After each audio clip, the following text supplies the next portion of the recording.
Hello students, मैं संजीव मिश्रा आप सभी का अपने यूट्यूब चैनल पर हार्दिक स्वागत करता हूं। आशा करता हूं कि आप सभी स्वस्थ, मस्त और अपनी पढ़ाई में पूरी तरह व्यस्त होंगे। विद्यार्थियों, आज मैं विराम चिन्ह करने जा रहा हूं और व्याकरण में यह एक महत्वपूर्ण व्याकरण है जिसमें मैं आपको बताने वाला हूं कि विराम का क्या अर्थ, चिन्ह का क्या अर्थ है, साथ में ही उसकी परिभाषा क्या है, विराम चिन्ह कैसे लगाते हैं और उसके प्रकार क्या हैं।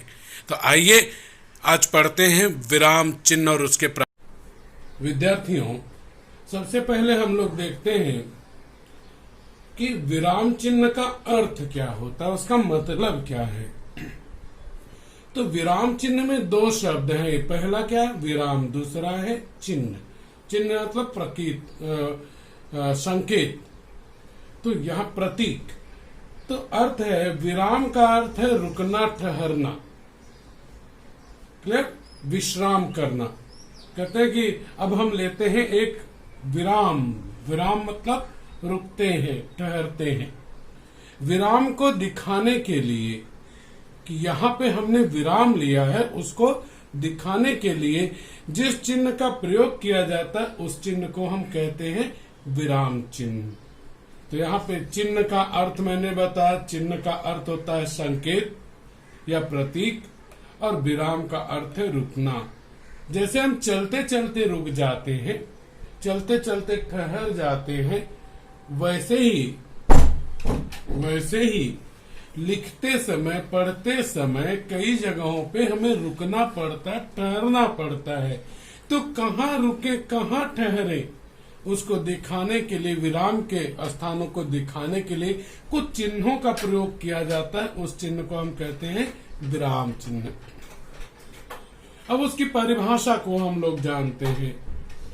वाक्य का अर्थ स्पष्ट करने, उतार चढ़ाव तथा ठहराव को दिखाने के लिए, कि मतलब इस वाक्य का वास्तविक अर्थ क्या होगा उसको बताने के लिए। कहां पर उतार चढ़ाव है, अर्थात शब्दों का किस तरह से प्रयोग किया गया है, और कहां पर रुकना है, ठहरना है, उसको दिखाने के लिए हम जिन चिन्हों का प्रयोग करते हैं उसे हम विराम चिन्ह कहते हैं। जैसे आप रोड पे जाते होंगे तो वहां पे आप देखिए तो बहुत सारे वहां पे आपको साइडर लगे मिलते हैं जिसपे लिखा रहता है कि फलाना स्थान इतना किलोमीटर, या सिंबल बने होते हैं, आपको दिशा सूचक सिंबल होते हैं, चिन्ह कि दाएं मुड़ना, बाएं मुड़ना है, गति धीमी करना है, वगैरह वगैरह। जैसे वे चिन्ह होते हैं वे आपको संकेत करते हैं कि करना क्या है, वैसे ही ये चिन्ह जो होते हैं ये हमें बताते हैं कि कहाँ पर हमें तेज बोलना है, कहाँ पे हमें रुकना है, कहाँ तेज चलना है। इन चिन्हों का इसीलिए प्रयोग किया जाता है।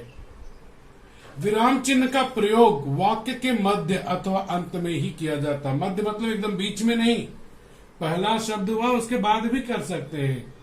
तो पहले शब्द के बाद से लेकर बीच में, अंत में, कहीं पे भी आप विराम चिन्हों का प्रयोग कर सकते हैं। विशेष बात क्या, यदि विराम चिन्हों का प्रयोग न किया जाए तो अर्थ का अनर्थ हो जाता है। देखते हैं एक उदाहरण से। लड़के को रोको मत जाने दो, लड़के को रोको मत जाने दो, लड़के को रोको मत जाने दो, लड़के को रोको मत जाने दो। तो यहाँ पे देखेंगे तो तीन कथन है, तीन उदाहरण, तीन वाक्य है। लेकिन जब आप पहले वाक्य को, पहले उदाहरण को पढ़ते हैं तो वहां पर आप संशय में हैं, संदेह में हैं, आपको अर्थ क्लियर नहीं हुआ। जो जैसा समझेगा वैसा ही इसका अर्थ निकालेगा कि लड़के को रोकना है, जाने नहीं देना है। एक व्यक्ति ने इसका अर्थ निकाला। दूसरा यह निकाल सकता है कि लड़के को रोकना नहीं है, जाने देना है। पहले ने जहां यह दिमाग में लाया कि लड़के को रोकना है, नहीं जाने देना है, और दूसरे ने किया कि लड़के को नहीं रोकना है, जाने देना है। दो अर्थ, अलग अलग अर्थ अपने हिसाब से लगा सकते हैं। मतलब कि पहले उदाहरण में पहले उदाहरण में जो ये वाक्य लिखा गया है, यह वाक्य अपने अर्थ को स्पष्ट नहीं करता। दूसरा उदाहरण, लड़के को रोको मत जाने दो।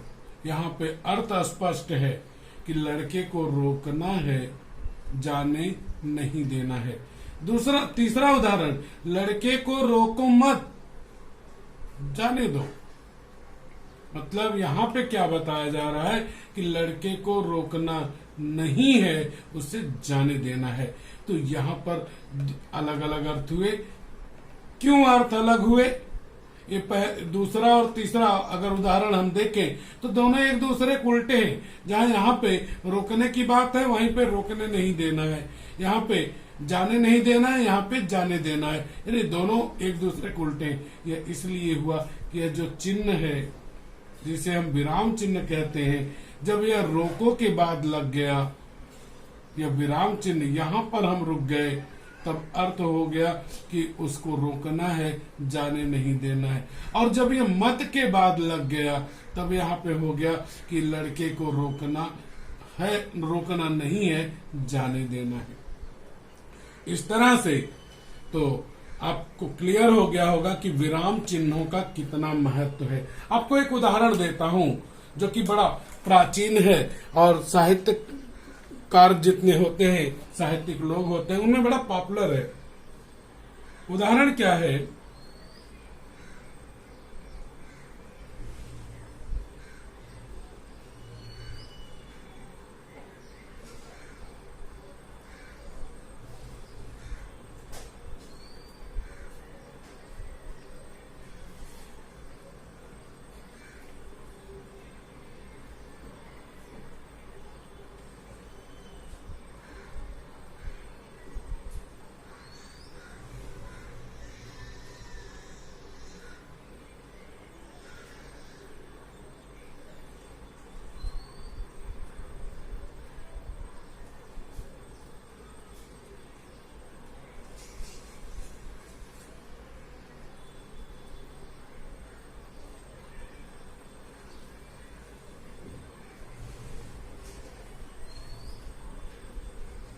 उदाहरण यह है, बड़ा फेमस उदाहरण है, काग दही के कारण आपन प्राण गवायो। अब इस उदाहरण के अर्थ को हम समझते हैं। काग मतलब कौवा, दही आप जानते हैं, दही पाने की चाहत में कौवे ने अपने प्राण से हाथ धो दिए। बराबर है। अब वहीं पर इन शब्दों को, इन अक्षरों को थोड़ा अलग लिख दिया गया।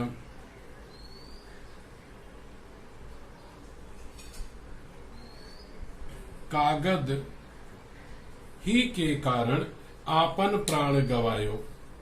कागद ही के कारण आपन प्राण गवायो।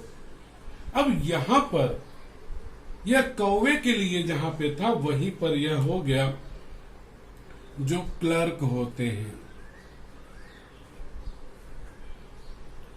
कागज लिखते पढ़ते रहते हैं, कागज को तैयार करते करते उनके अपने प्राण चले जाते हैं।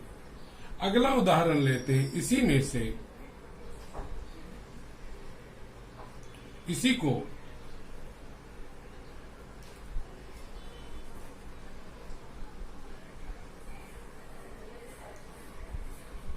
अगला हो गया, का गदही के कारण आपन प्राण गवायो।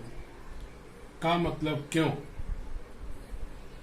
गदही मतलब गधे की पत्नी, जो गधे का उपयोग करते हैं, गधे के द्वारा सामान की ढुलाई करते हैं, वह व्यक्ति गधे के कारण अपने प्राण को गवा दिया। अर्थात गधा अगर गुम हो गया तो उसके सारे कार्य रुक जाएंगे। तो यहाँ पे ये जो 4 अक्षर हैं, ये चारों अक्षर अलग अलग के साथ जुड़ करके अलग अलग अर्थ देते। वैसे ही विराम चिन्ह है हमारे, जहां पर लग जाएंगे वहीं पर उसका अर्थ दे देते हैं। रुको मत जाओ, रुको मत जाओ। तो यहाँ पे आशा है कि आपको विराम चिन्ह का अर्थ, उसकी परिभाषा और विराम चिन्ह का महत्व, कि अगर नहीं लगाएं तो क्या होगा, अर्थ का अनर्थ होगा। और लगता कहाँ है? वह आपको पूरी जानकारी मिल चुकी होगी। आगे हम लोग अब देखेंगे कि विराम चिन्ह के प्रकार कौन कौन से, उनके चिन्ह कौन कौन से हैं, कहां पर कौन सा विराम चिन्ह लगाते हैं और उसका उपयोग कैसे किया जाता है, कैसे हम विराम चिन्ह लगा सकते हैं। तो अब हम देखते हैं विराम चिन्ह के प्रकार और उनके प्रयोग के नियम, कि विराम चिन्ह का प्रयोग हम किन स्थानों पर कहां पर किया करते हैं। तो इसमें देखेंगे आप तो अलग अलग कॉलम बने हैं। पहला क्रम, फिर विराम चिन्ह का नाम, फिर आगे विराम चिन्ह, उनके चिन्ह लिखे गए हैं, फिर प्रयोग के नियम अर्थात किन स्थानों पर ये विराम चिन्ह प्रयोग में लाए जाते हैं, फिर उसके उदाहरण, प्रयोग किए गए उदाहरण। तो विराम चिन्हों में पहला विराम चिन्ह है पूर्ण विराम चिन्ह। उसका चिन्ह है एक खड़ी पाई, यानी उसमें एक खड़ी लाइन खींच देते हैं आप, तो वह विराम चिन्ह कहलाता है पूर्ण विराम चिन्ह। वाक्य ये प्रयोग में कहां पे लाया जाता है, किस जगह पर इसका प्रयोग किया जाता है पूर्ण विराम का? वाक्य के अंत में, अर्थात वाक्य पूरा होने के बाद अंत में हम इस पूर्ण विराम चिन्ह का प्रयोग किया करते हैं। साथ में ही यह भी बात ध्यान में रखनी चाहिए कि पूर्ण विराम चिन्ह का प्रयोग प्रश्नवाचक वाक्य में नहीं होता। जहां पर प्रश्नवाचक वाक्य होगा वहां पर पूर्ण विराम चिन्ह का प्रयोग नहीं होगा। मतलब या तो पूर्ण विराम लगेगा या तो प्रश्नवाचक चिन्ह लगेगा। तो प्रश्नवाचक वाक्य जो होंगे उनमें पूर्ण विराम का चिन्ह नहीं लगेगा।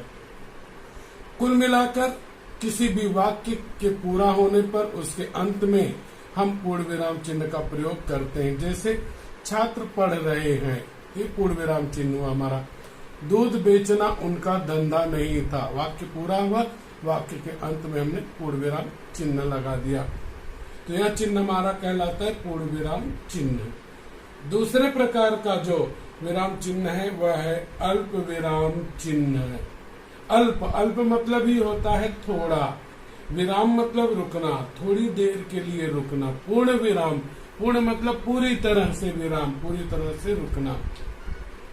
अल्प विराम अर्थात थोड़ी देर के लिए रुकना। अल्प विराम चिन्ह का जो विराम चिन्ह है वह है यह टेढ़ा सा। कहाँ पे यह अल्प विराम चिन्ह प्रयोग में लाया जाता है वह देखते हैं। जब कम समय तक रुकना हो, वाक्य को पढ़ते समय या लिखते समय यदि हमें कम समय तक रुकना पड़ता है तो वहां पर हम अल्प विराम चिन्ह का प्रयोग किया करते हैं। दूसरी बात, जब एक जैसी चीजें हों और उनको अलग अलग करना हो, एक जैसी चीजें हों और उनको अलग अलग करना हो, तब वहां पर हम अल्प विराम चिन्ह का प्रयोग किया करते हैं। तो ये बातें आपके दोनों बातें जेहन में होंगी, आराम से आप अल्प विराम चिन्ह का प्रयोग कर सकते हैं। पहली क्या है, जब कम समय तक हमें रुकना हो तब वहां पे अल्प विराम का प्रयोग करेंगे, जैसा उसके नाम में ही है। या जब एक जैसी चीजें हों, एक जैसी बातें हों, एक जैसी घटनाएं हों, एक जैसे लोग हों, एक लोगों के नाम हों, किसी के भी नाम हो, एक जैसी वस्तुएं हों, तब वहां पर उनको अलग अलग दिखाने के लिए हम अल्प विराम चिन्ह का प्रयोग करते हैं। देखते हैं, पहले उदाहरण में ही इसका है, राम, श्याम और रमेश एक साथ विद्यालय जाते हैं। अब यहाँ पर देखेंगे आप तो अलग अलग लोगों के नाम हैं, उनको अलग अलग दिखाने के लिए एक जैसे नाम है, इनको अलग अलग दिखाने के लिए हमने अल्प विराम का प्रयोग किया। ठीक इसी तरह से माँ बाजार से दूध, शक्कर, घी, दही, मक्खन इत्यादि लेकर आई, तो वहां पे कहाँ पे दूध, दही, घी, शक्कर, मक्खन सबके बीच में बाद में हम क्या लगाएंगे, अल्प विराम लगाएंगे। गंगा यमुना सरस्वती भारत की पवित्र नदियां हैं, तो गंगा, यमुना, सरस्वती इनके बीच में अल्प विराम आएगा। तो क्लियर हो गया होगा आपको। जब कम समय तक रुकना हो, जैसे यहाँ पे देखें, ठहरो मैं माँ को बुलाकर लाता हूँ। अब इस वाक्य में देखिए तो ठहरो, यहाँ पर जो है हमने अल्प विराम लगाया, क्योंकि यहाँ पर हमें बहुत थोड़े समय के लिए रुकना था, इसलिए हमने यहाँ पे अल्प विराम लगाया। मैं माँ को बुला कर लाता हूँ, यहाँ पर भी हमने पूर्ण विराम लगाया क्योंकि वाक्य पूरा हो गया। तो जब कम समय तक हमें रुकना हो वाक्य में, ये दो वाक्य नहीं हुए, एक ही वाक्य हुआ, तो वहां पे जब हम कम समय तक रुकेंगे तो वहां पर हम अल्प विराम चिन्ह लगाएंगे। अगला है अर्ध विराम। अर्ध मतलब आधे पे, अर्ध मतलब आधा, विराम मतलब विश्राम लेना, रुकना। जब आधे पर हम रुकते हैं, या इसका जो है बड़ा भाई आप कह सकते हैं, अल्प विराम का बड़ा भाई अर्ध विराम, आधे वाक्य में रुकते हैं, विश्राम करते हैं, तब वहां अर्ध विराम चिन्ह लगाते हैं। अल्प विराम का नीचे वाला भाग अल्प विराम का, ऊपर एक बिंदी दे देते हैं, डॉट लगाते हैं, तो वह अर्ध विराम का चिन्ह होता है। तो देखते हैं कि अर्ध विराम अर्थात वाक्य में आधी जगह जब रुकेंगे तो वहां पे हम लगाते हैं, तो ये इसका प्रयोग कहाँ कहाँ पे हम वाक्य में करेंगे उसे देखते हैं। पहली बात, जब अधिक समय रुकना हो, मतलब अल्प विराम से ज्यादा समय तक हमें वाक्य में रुकना पड़ेगा, तब वहां पर हम अर्ध विराम चिन्ह का प्रयोग करेंगे। दूसरी बात, दो वाक्यों के बीच में, दो वाक्यों या वाक्यांशों आप कहें, दो वाक्यों या वाक्यांशों के बीच में, वाक्यांश क्या होते हैं? वाक्य के अंश होते हैं, वाक्य के भाग होते हैं, वे पूरे वाक्य नहीं होते हैं। तो दो बातें हैं, दो जगह अर्ध विराम लगाते हैं। जब अधिक समय रुकना होता है, अल्प विराम से ज्यादा रुकना होता है, या फिर दो वाक्यों के बीच में हम अर्ध विराम चिन्ह का प्रयोग करते हैं। अब देखते हैं, एक ही उदाहरण में ये दोनों नियम स्पष्ट हैं। उसने परिश्रम किया था, यहाँ पे देखिए अर्ध विराम लगाया।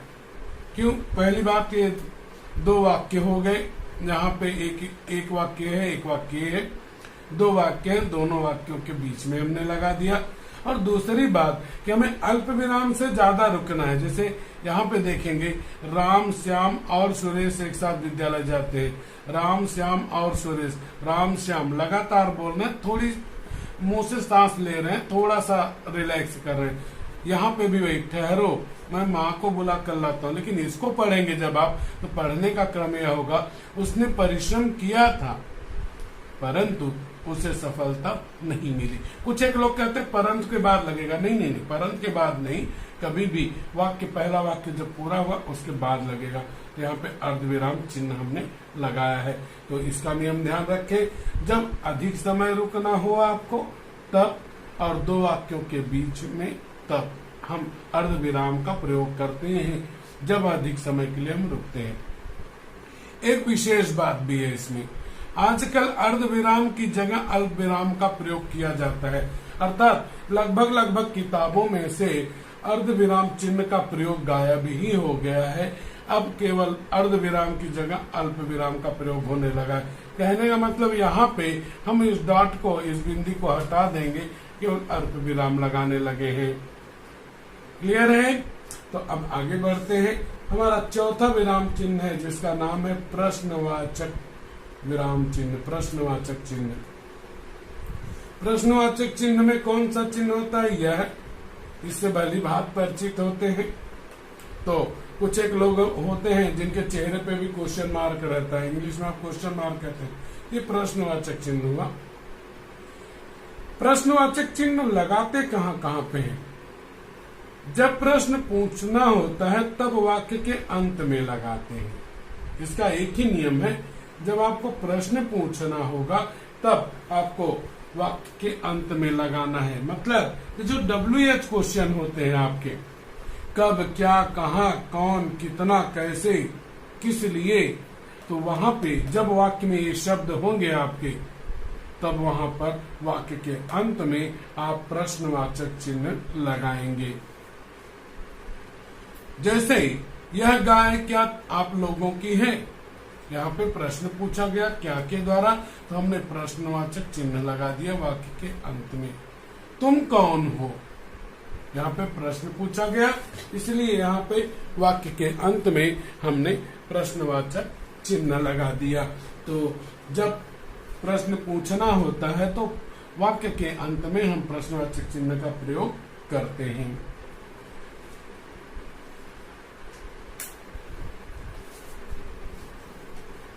अगला है हमारा, और वह है विस्मयादि बोधक चिन्ह। विस्मयादि बोधक एक्सक्लेमेटरी मार्क आप इसे कहते हैं। विस्मय आदि का बोध कराता है जो, अर्थात जो हर्ष, शोक, घृणा, द्वेष, आश्चर्य, विस्मय, इन सभी मन के भावों को जो अभिव्यक्त करता है, प्रकट करता है, उसे हम विस्मयादि बोधक कहते हैं। तो जो जब वाक्य में आश्चर्य प्रकट होगा, विस्मय प्रकट होगा, हर्ष प्रकट होगा, खुशी, प्रसन्नता प्रकट होगी, तब वहां पर हम विस्मयादि बोधक चिन्ह का प्रयोग करते हैं। इस चिन्ह का, विराम चिन्ह का जो चिन्ह है वो यह है, एक खड़ी पाई नीचे बिंदी है।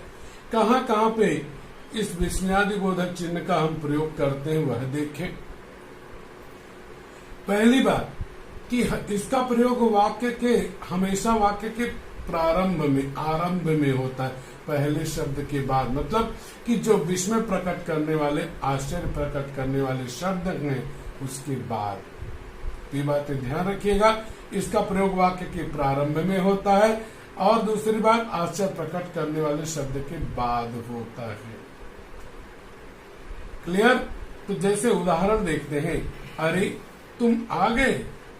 यहाँ पर अरे जो है ये विस्मय सूचक शब्द है, उसके बाद में हमने विस्मयादि बोधक चिन्ह का प्रयोग किया। दूसरा उदाहरण, वाह मजा आ गया। यहाँ पर भी वाह जो है विस्मय प्रकट कर रहा है, तो उसके बाद में हमने विस्मय सूचक चिन्ह, विस्मयादि बोधक चिन्ह लगा दिया है। कई लोग यह कहते हैं कि यहाँ पर हम चाहें तो यहाँ पर हम अल्प विराम लगा सकते हैं और यहाँ पर विस्मय सूचक चिन्ह लगा सकते हैं, विस्मयादि बोधक चिन्ह लगा सकते हैं। बिल्कुल सही है, यह भी एकदम सही है, यह भी करेक्ट है, राइट है। क्लियर है? आगे बढ़ते हैं। अगला है आपका छठा, योजक, संयोजक या विभाजक चिन्ह। अगले विराम चिन्ह का नाम योजक, संयोजक, विभाजक, और उसका चिन्ह ये है जिसे आप डैश कहते हैं। बराबर? यह कहाँ लगता है? एक समान शब्दों के बीच युग्म शब्द में, जब विरोधी शब्द होंगे या युग्म शब्द होंगे तो वहां पर एक समान शब्दों के बीच में हम योजक चिन्ह का प्रयोग करेंगे। दूसरी चीज, दो शब्दों को जोड़ने के लिए, जब दो शब्दों को जोड़ना होगा आपको, तभी ये ठीक वैसे ही हो गया, दो शब्द हमने जोड़े हैं तो वहां पर भी इसका प्रयोग किया गया है। तीसरी बात, किसी के कथन के पहले योजक अथवा अल्प विराम लगाते हैं। अगर कोई बात किसी ने कही है तो उसने जो बात कही है तो उसके ठीक पहले या तो योजक चिन्ह हम लगाएंगे या फिर अल्प विराम चिन्ह लगाएंगे। तो योजक, संयोजक या विभाजक, जिसके तीन नाम है, उसको हम प्रयोग में लाते हैं उस स्थान पर जहां एक समान शब्द होते हैं उनके बीच में, या जिन्हें हम कहते हैं युग्म शब्द है उनके बीच में, या फिर विरुद्धार्थी या समानार्थी शब्द आप कह सकते हैं उनके बीच में। जहां पर दो शब्दों को जोड़ने की बात आई होगी तो दो शब्दों को जोड़ने के लिए भी इसका प्रयोग किया जाता है। साथ ही साथ में किसी के द्वारा कही गई कोई बात है तो उसके कथन को, उसकी बात के पहले योजक चिन्ह का प्रयोग होता है, अथवा वहां पे अल्पविराम भी लगाया जाता है। उदाहरण देखते हैं। जैसे पहला उदाहरण, जीवन में सुख दुख चलता रहता है। अब यहाँ पे आप जानते हैं कि यह शब्द युग्म है या युग्म शब्द, युग्म मतलब जोड़ी में, जोड़ियों वाले शब्द हैं, विरुद्धार्थी शब्द भी है, और इस कारण से यहाँ पर जो है हमने इसके कारण से युग्म शब्द होने के कारण से, विरुद्धार्थी शब्द होने के कारण यहाँ पर हमने योजक चिन्ह लगा दिया। दूसरा उदाहरण, दूर दूर, अब एक समान शब्द हुए, दूर दूर तक पानी ही पानी था। अब यहाँ पर हमने दूर दूर तक पानी ही पानी था, यहाँ पर हमने जो है एक समान शब्दों के बीच में और दो शब्दों को जोड़ने के लिए भी हमने ये दो शब्दों को जोड़ा भी है, दो शब्दों को जोड़ने के लिए भी हमने योजक चिन्ह का प्रयोग किया। तीसरा वाला, नेताजी ने कहा दिल्ली चलो। अब यहाँ पे किसी के कथन क्या है, दिल्ली चलो के पहले, उसके पहले आया है कहा, तो वहां पे पहले योजक अथवा अल्प विराम का प्रयोग होता है। किसी के द्वारा कही गई जो बात है उसके ठीक पहले योजक चिन्ह का प्रयोग करते हैं या अल्प विराम चिन्ह का प्रयोग करते हैं। मोहन ने कहा, अल्प विराम लगा दिया। यहाँ पे अगर हम चाहें तो हम योजक चिन्ह का भी प्रयोग कर सकते हैं। मैं कल पटना जाऊंगा। इस तरह से ये 6 विराम चिन्ह हमने पढ़े। अगले 2 विराम चिन्ह इसके आगे हम लोग देखेंगे। स्टूडेंट्स, 7वां विराम चिन्ह है इकहरा उद्धरण, जिसे हम अवतरण चिन्ह के नाम से भी जानते हैं। तो इकहरा उद्धरण चिन्ह या इकहरा अवतरण चिन्ह किसी भी नाम से आप पुकार सकते हैं। इसका चिन्ह है जो इस तरह से है, किसी भी शब्द में ऊपर से लिखा रहता है। कहाँ पे इकहरा उद्धरण चिन्ह का प्रयोग होता है? किसी व्यक्ति का नाम होने पर। अगर कोई महान व्यक्ति है, कोई लोकप्रिय व्यक्ति है, बहुत ही प्रसिद्ध व्यक्ति है, उसके नाम को हम इकहरे उद्धरण चिन्ह या इकहरे अवतरण चिन्ह में लिखते हैं। इसी तरह से किसी व्यक्ति का उपनाम हो। उपनाम क्या होता है? लोग अपना नाम, खास करके कवि वगैरह लोग जो होते हैं, वे लोग अपना नाम एक उपनाम रखते हैं, सब नेम कह सकते हैं आप। उस उपनाम को आप इकहरा अवतरण या इकहरा उद्धरण चिन्ह में लिखेंगे। ठीक इसी तरह से किसी पुस्तक, ग्रंथ या किसी की खोज का नाम हो, उसे भी आप इकहरा उद्धरण चिन्ह के अंतर्गत लिखते हैं। देखते हैं उदाहरण में, सूर्यकांत त्रिपाठी निराला द्वारा लिखित काव्य सरोज स्मृति श्रेष्ठ काव्य है।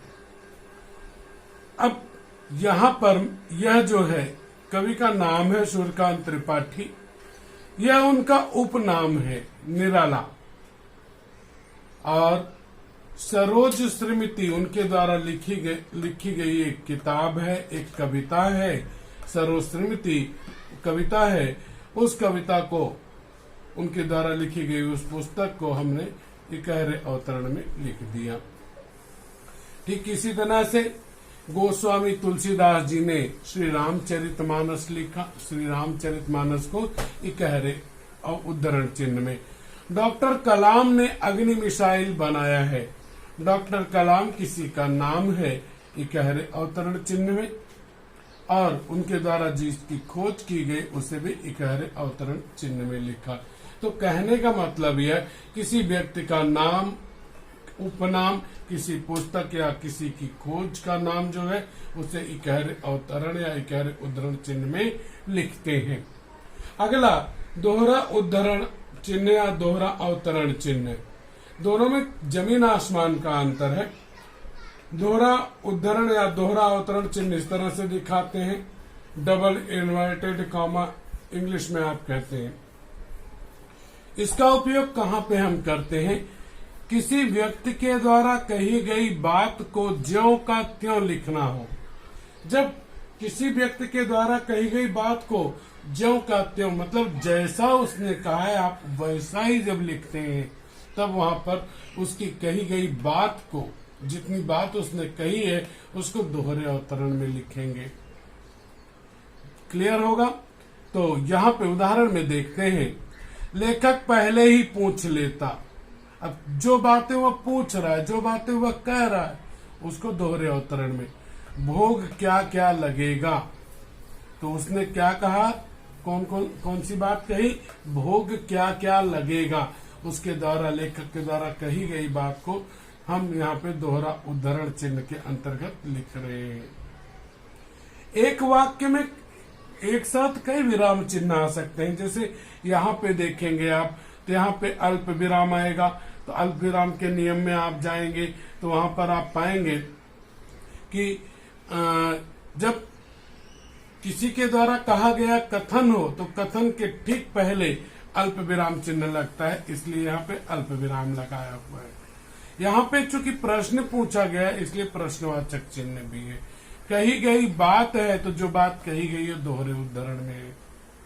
यहाँ पे देखेंगे तो यहाँ पे आपका योजक चिन्ह भी है क्योंकि एक समान शब्द है।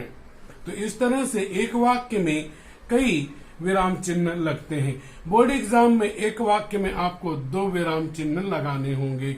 अगर आपको इस तरह से ये सब हटा दिया गया यहाँ पे, तो एक विराम चिन्ह दोहरा उद्धरण चिन्ह है, एक अल्प विराम चिन्ह है, एक प्रश्नवाचक चिन्ह और ये जो है योजक चिन्ह, 4 चिन्ह है। यहाँ पे मान लिया उसने योजक चिन्ह लगा दिया, यहाँ पे अल्प विराम लगा दिया, तो आप लगा के देगा प्रश्न में। अब आपको उत्तर में केवल ये दोनों लगाने होंगे। तो आपको एग्जाम में, परीक्षा में केवल 2 विराम चिन्ह एक वाक्य में लगाने होंगे।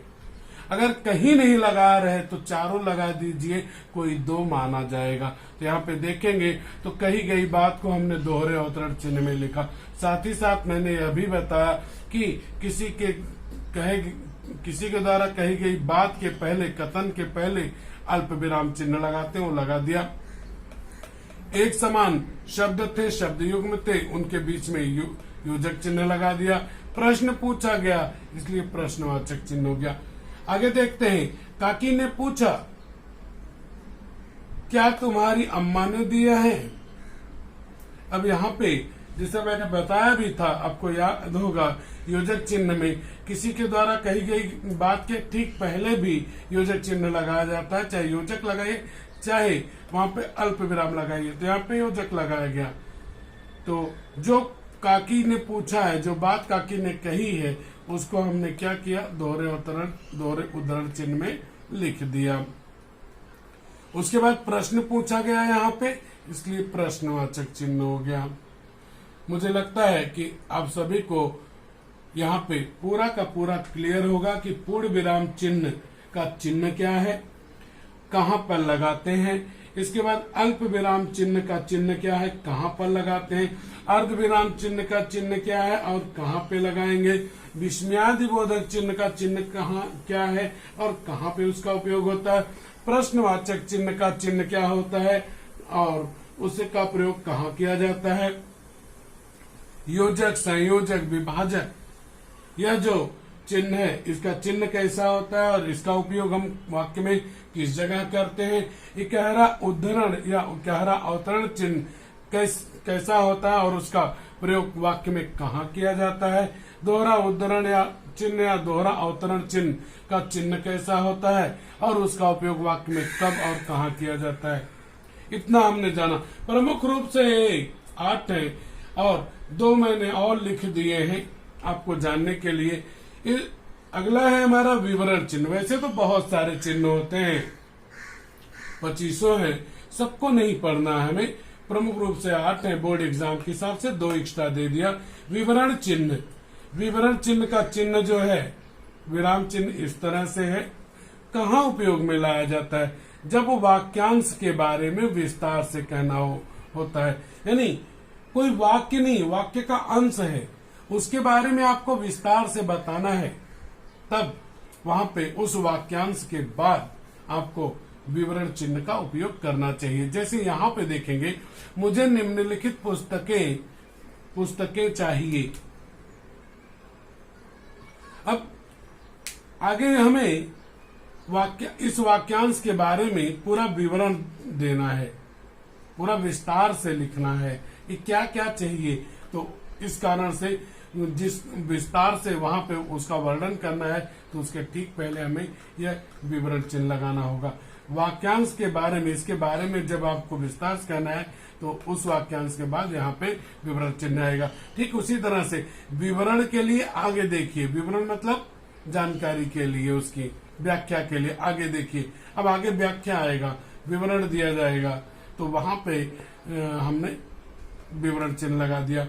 अगला है अंतिम लाघव चिन्ह। लाघव चिन्ह अक्सर आपने देखा होगा किसी अक्षर के आगे यह लगा रहता है, एक अक्षर होता है उसके आगे यह लगा होता है बिंदु जैसा, इसे लाघव चिन्ह कहते हैं। संक्षेप में लिखने के लिए इस चिन्ह का प्रयोग करना होता है। जैसे आपको लिखना है निम्नलिखित, निम्नलिखित, बराबर, संक्षेप में लिखने के लिए इसका प्रयोग होता है। किसी अक्षर के बाद यह लग जाता है तो वहां पर वह संक्षेपीकरण कर दिया जाता है, शॉर्टकट लिख देते हैं। जैसे पंडित नेहरू की जगह पे पन नेहरू, इसे पढ़ेंगे क्या, पंडित, बराबर। वैसे डॉक्टर की जगह पे डॉग, बराबर। इस तरह से आज हम लोगों ने विराम चिन्ह के बारे में जाना और उसके प्रकार के बारे में जाना और उसके प्रयोग के बारे में जाना हमने। विद्यार्थियों, अब देखते हैं कि परीक्षा में, एग्जाम में किस तरह से प्रश्न पूछा जाएगा और उसका उत्तर किस तरह से हमें लिखना होगा। अब यहां पे देखें तो इस तरह से आपको प्रश्न होगा, रूपा ने कहा काकी उठो भोजन कर लो। यहाँ पे अगर आप देखेंगे तो विराम चिन्ह नहीं है। जैसा मैंने पूर्व में ही कहा था कि आपको एक वाक्य दिया जाएगा, उसमें दो स्थानों पर आपको विराम चिन्ह लगाने हैं। हो सकता है कि वहां पर आपको 3, 4 इतनी संख्या में विराम चिन्ह लगाने पड़े, लेकिन आपको वहां पे 2 के लिए ही मार्क मिलेंगे। तो ध्यान रखना है कि जितने हैं सब लगा दीजिए, ज्यादा है तो नुकसान नहीं करेगा। तो आप इस वाक्य को देखें, रूपा ने कहा। यहाँ पे आपको याद होगा कि जब किसी का कथन होगा तो कथन के पहले या तो अल्प विराम लगेगा या तो विभाजक चिन्ह, योजक चिन्ह लगेगा। तो यहाँ कहा आया तो कहा पे हम लोगों ने उत्तर में अल्प विराम लगा दिया। उसके बाद काकी उठो भोजन कर लो। तो जो कुछ रूपा ने कहा है, कथन को हम दोहरे अवतरण, दोहरे उद्धरण चिन्ह में लिखते हैं, तो वह चीज यहाँ पर लिखी गई है। आप देखिए यहाँ आपको दिखाई पड़ेगा कि कथन को दोहरे उद्धरण चिन्ह में लिखा गया है। इसके बाद यहाँ पर वाक्य कथन पूर्ण हुआ, तो वाक्य पूरा हो जाने के बाद वाक्य के अंत में हम, अगर वह प्रश्नवाचक, प्रश्न सूचक वाक्य नहीं है तो हम वहां पे पूर्ण विराम लगाते हैं। तो यहाँ पर हमने पूर्ण विराम लगा दिया है। इसके बाद इस कथन को अगर हम फिर से देखें, काकी उठो भोजन कर लो, यहाँ पर उठो, उठो के बाद अल्प विराम, क्योंकि थोड़ा देर हमें यहाँ रुकना पड़ रहा है। तो यहाँ पे अगर हम देखें तो यहाँ पे अल्प विराम हमने लगाया हुआ है। तो इस तरह से इस कथन में 4 जगह पे हमने विराम चिन्ह लगाए। कहा के बाद अल्प विराम लगाया, उसके बाद जो कुछ कहा गया, कही गई बात को कथन को दोहरे अवतरण चिन्ह में, उद्धरण चिन्ह में लिख दिया गया। काकी उठो, उठो के बाद थोड़ी देर हम रुके हैं, इस कारण से यहाँ पर हम लोगों ने अल्प विराम का चिन्ह लगाया। वाक्य पूरा होने के बाद पूर्ण विराम चिन्ह लगाया। प्रश्नवाचक चिन्ह इसलिए नहीं लगा क्योंकि यहाँ पर प्रश्न सूचक वाक्य नहीं है। तो इस तरह से आपको एग्जाम में मिलेगा। कोई 2 लगाना है। अगर आप केवल दोहरा उद्धरण चिन्ह लगा देते हैं, पूर्ण विराम चिन्ह भी लगा देते हैं, तो भी आपको 1 मार्क मिल जाएगा।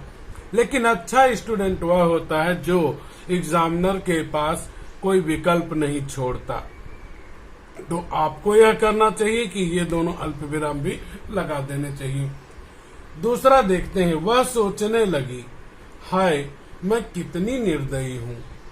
वह सोचने लगी, हाय मैं कितनी निर्दयी हूँ।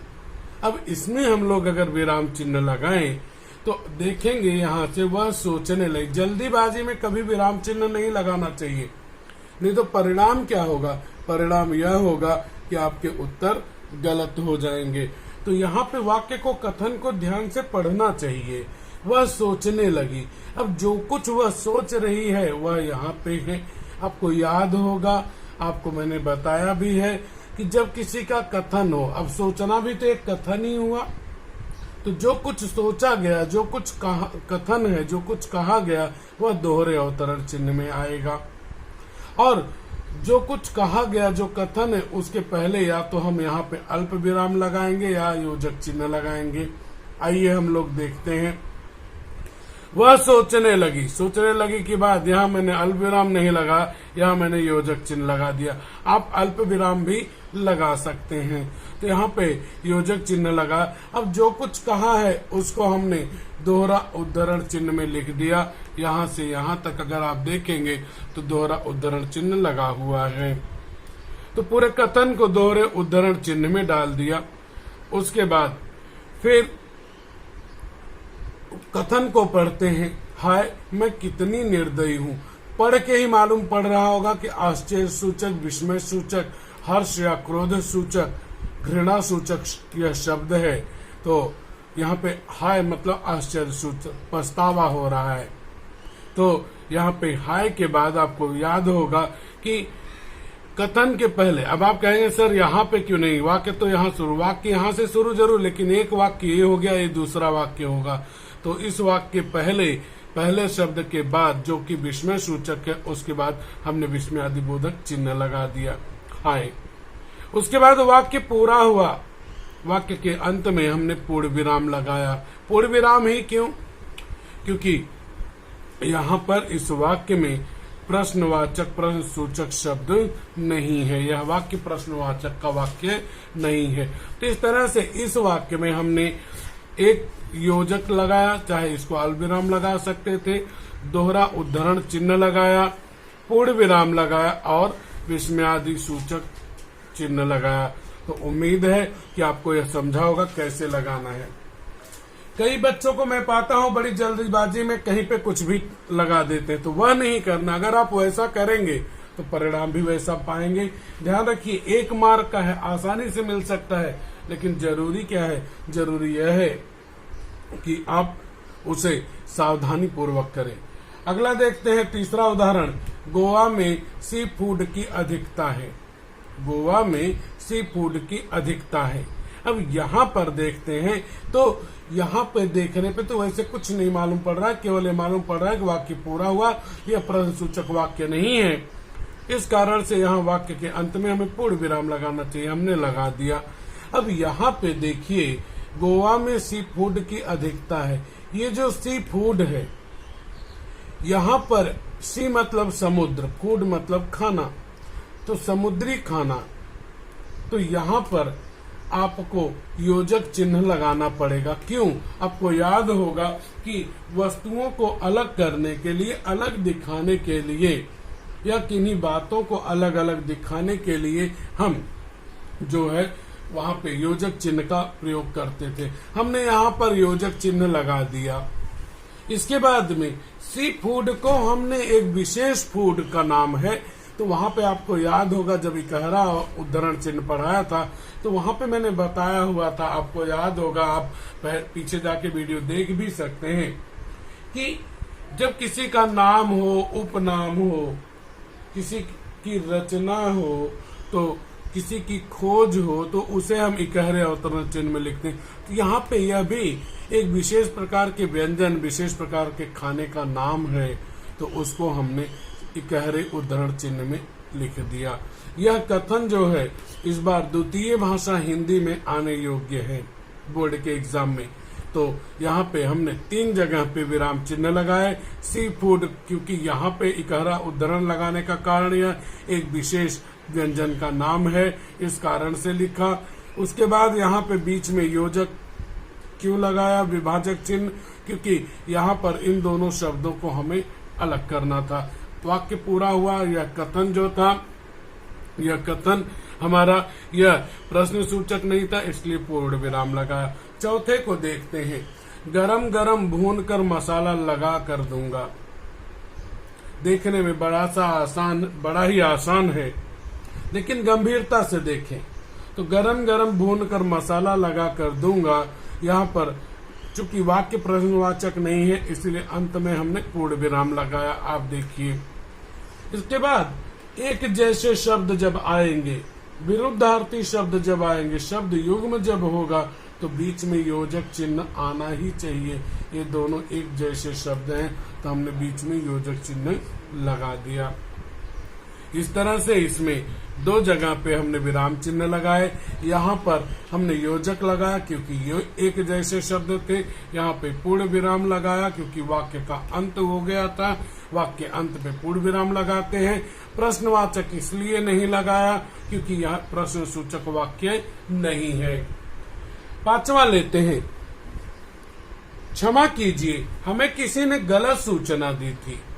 क्षमा कीजिए, हमें किसी ने गलत सूचना दी थी। आपको देखकर ही मालूम पड़ रहा है कि क्षमा कीजिए के बाद हम थोड़ी देर रुक रहे हैं। यहाँ पे जब थोड़ी देर आप रुकते हैं, अल्प रुकते हैं, तो यहाँ अल्प विराम। और कहीं पर आपको यहाँ पर कथन में, वाक्य में नहीं मालूम पड़ रहा है, तो यहाँ पे पूर्ण विराम। कुछ एक लोगों के मन में आएगा कि यार यह कथन दोहरे उद्धरण चिन्ह में क्यों नहीं रहा, क्योंकि यहाँ पे कहने वाला जो वक्ता है, बोलने वाला जो व्यक्ति है, कहने वाला जो व्यक्ति है, वह व्यक्ति यहाँ उपस्थित नहीं है। अगर यहाँ पर इस वाक्य के में प्रारंभ में होता कि वह बोला, तब यहाँ पर ये पूरा का पूरा जो है दोहरे उद्धरण में होता। यहाँ पे अगर होता कि राहुल ने कहा क्षमा कीजिए, हमें किसी ने गलत सूचना, तब यह कथन जो है दोहरे उद्धरण में होता। इस तरह से यहाँ पर हम अल्प विराम लगाएं क्योंकि थोड़ी देर हम रुक गए, और यहाँ पे वाक्य पूरा हुआ तो हमने पूर्ण विराम लगाया क्योंकि यह कथन जो है यह प्रश्नवाचक प्रश्नसूचक नहीं है। अगला देखते हैं छठा, मैंने कराहते हुए पूछा मैं कहाँ हूँ। मैंने कराहते हुए पूछा मैं कहाँ हूँ। यहाँ पे देखेंगे तो कथन है, किसी के द्वारा कही गई बात है, वह है मैं कहाँ हूँ। तो जो कही गई बात है उसको हम दोहरे उद्धरण चिन्ह में लिखेंगे। हमने लिख दिया दोहरे उद्धरण चिन्ह में। यहाँ पर मैं कहाँ हूँ प्रश्न पूछा गया है, तो हमने यहाँ पे प्रश्न सूचक जो है यह प्रश्नवाचक चिन्ह लगा दिया।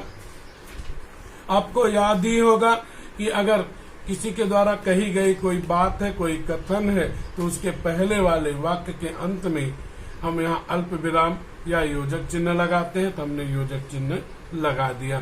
तो इस तरह से यहाँ पर अगर आप देखें तो यहाँ पर यह वाक्य का अंत हो रहा है और दूसरा कथन शुरू हो रहा है। कथन के पहले हम योजक या अल्प विराम लगाते हैं। अल्प विराम लगाया। यहाँ पर यह कही गई बात है, कही गई बात को हमने दोहरे उद्धरण में लिखा।